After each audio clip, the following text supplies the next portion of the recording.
Hi, welcome to the fifth part of Informed Consent for Jamille Wellness Counseling. I am Jamille, and we are going to be talking about informed consent for experiential skills training group counseling. It's a mouthful. Expressed understanding, informed consent for experiential skills training group or groups. I am hereby consenting to participate in the Experiential Skills Training Group Counseling offered by Jamille Wellness Counseling, LLC. I understand that there are a variety of practices offered within each group session that I have full choice whether or not to participate in. Each session will incorporate elements of traditional group counseling with trauma-informed yoga. So let's break down this first paragraph here. So, learning how to relax is a skill. Learning how to cultivate interoceptive awareness is a skill.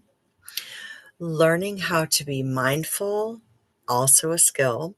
And so, somatic psychotherapy has this beautiful intersectionality with therapeutic yoga. And I say trauma informed yoga. So, my yoga teacher training was 200 hours, which is typical for your first level. And then I did an additional 50 hours of trauma informed feminine yoga with Atira Tan and Lorraine Taylor. And that training opened my eyes to so much, how important choices, how important knowing what's coming is important. So in a yoga practice, I'll take you through this guided meditation, and then we'll do some stretching or breathing or whatever, and then we'll listen to some sound, like just giving an overview. So even in this document, I'm giving an overview of what I'm going to talk about because that is trauma informed, knowing what's coming, no surprises, right?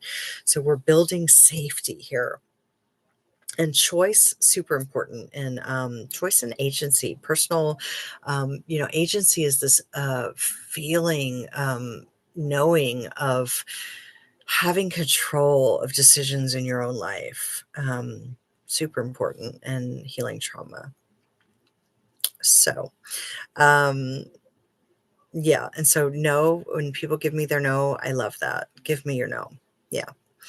Um, so these training groups will incorporate psychoeducation and practices in all 8 limbs of yoga from the Raja Yoga tradition. So I think mentioned in another video that there's 4 main lineages of yoga. There's Karma Yoga, Bhakti Yoga, Jnana Yoga, and Raja Yoga. And so Raja Yoga is like the royal path, and royal meaning like this is the highest self. This is the way we become the y- this connected with this like power within ourselves, but not just power over. It's this power within to come from this heart-centered consciousness.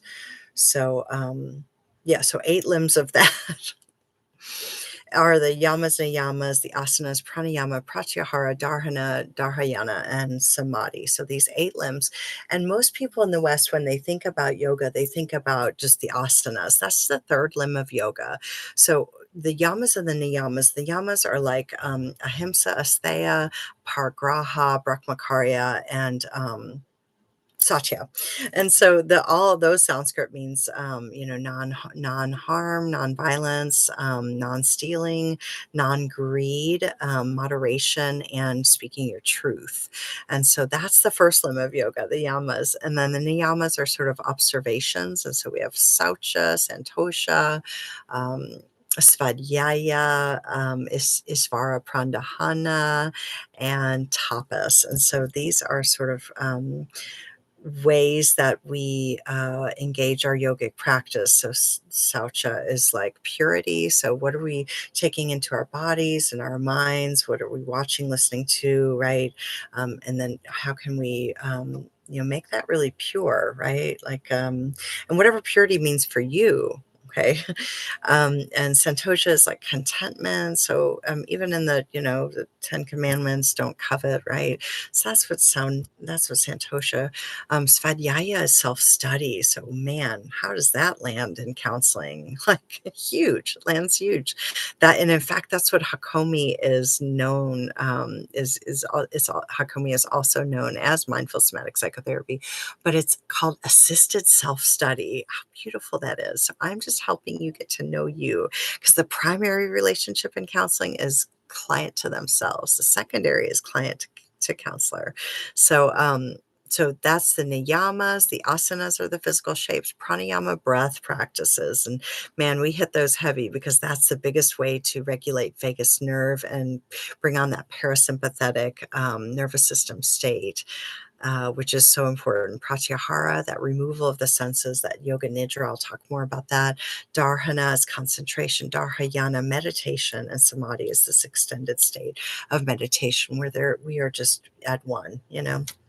Oftentimes, people in psychedelic experiences sort of describe samadhi, whether they know it or not.